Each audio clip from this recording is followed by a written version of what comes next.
Hello, good evening. Americans recently have been very interested about the cop who's accused of tackling a woman during a routine traffic stop. My name is Philip Phillips, and you're watching What the Hell Happened? Tonight, we're talking about this incident. And to better understand these events, we'll talk with Farve, who is a police officer from Hoboken, New Jersey. We'll get the perspective of Shaniqua, and we'll figure out what kind of happened. So to get things started, Officer Farve, tell us your side of the story. Well, you see, I was on a regular patrol one night, and I spotted this minivan, pulled it over, routine stop. It was broken taillight, pretty regular. As I started to pull her over, I saw she threw what looked like a bottle at the passenger's window. I decided to approach the car with, caution. The young lady in the vehicle seemed to be a little out of sorts, and, excuse me? Before I could say a word, she already asked why I was pulling over. I simply said, "I need to see your driver's license and registration, ma'am." She responds with, "Are you calling me ma'am? And by the way, do I smell bacon?" Pretty upsetting stuff.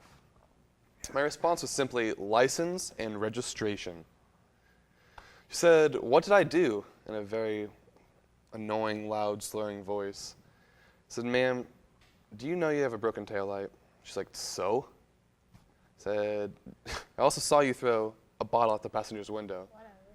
She said, "No, I didn't, and you can't prove it." At that point, I asked her to step out of the vehicle, and she refused to give me her license and registration. As she got out of the car, she swung the car door open to hit me on purpose and stumbled to get out. Ooh. Yeah. At this point, I asked if she had been drinking, and when she said no, I decided to give her a few sobriety tests. Obviously, she said she couldn't because she hadn't studied for any tests. Oh, classic. I said, "Ma'am, you do not seem to understand the situation you're in right now." Then she said, "Go ahead and bring it on. Bring that test on." I was like, have you seen Bring It On? It's one of my favorite movies, like Legally Blonde. Have you seen it? Yeah. I did not see it. That is the stupidest Idle down thing there, ever. Turbo. You'll get your chance. Fine. Continue, please. Like I was saying before I was interrupted, I then asked her to walk a straight line, one foot in front of the other. And she starts trying to walk her way out of the situation more and more, or talk rather, her way out of the situation. Obviously, I realized she's been drinking pretty heavily. I asked her again to walk the line, completely failed, just miserable.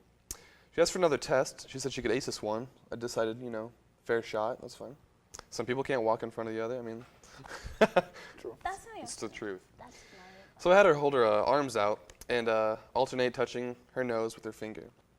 Her nose with her finger. You're the drunk. She decided to, excuse me? She decided to use her middle finger, of all things.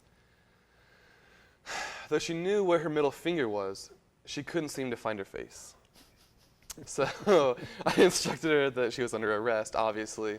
At this point, she looks around and starts running. Requested her to stop, kept running, requested her to stop. After a few requests, I took a chase. And after that, she turned back to kick me, so I blocked it. She fell. Wow. Now that's an interesting story. Sounds like you have a good case against her. Well, now that we've heard what Officer Farve had to say, now we'll go ahead and talk with Shaquila. Let's hear your side. He wouldn't know the truth if it hit him in the head. Well, please indulge us. You had your shot. By all means. That's not the way it happened at all.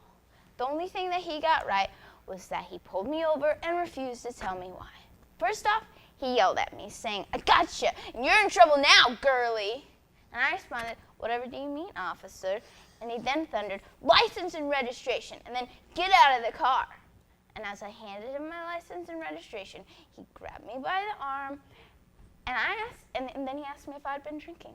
And he kept on pulling on me until I got out of the car, which forced the door to swing open, maybe a little hard, which might have almost hit him due to no fault but his. And once I was out again, he accused me of drinking. And I just said, "Soda." And he was like, "Well, what else was in the soda?" And I said, "Nothing." And he was like, "Well, what did you throw out of the window?" And I said, "Nothing again." I don't know what you're talking about. He said, I saw you throw something. Now he decides to give me some sobriety tests, which I figured I could ace since I hadn't been drinking. Clearly.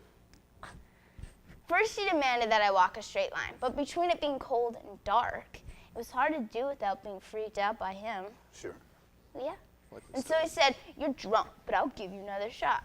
And he told me to touch my nose using my middle finger, which I thought was weird, but I did as he told me.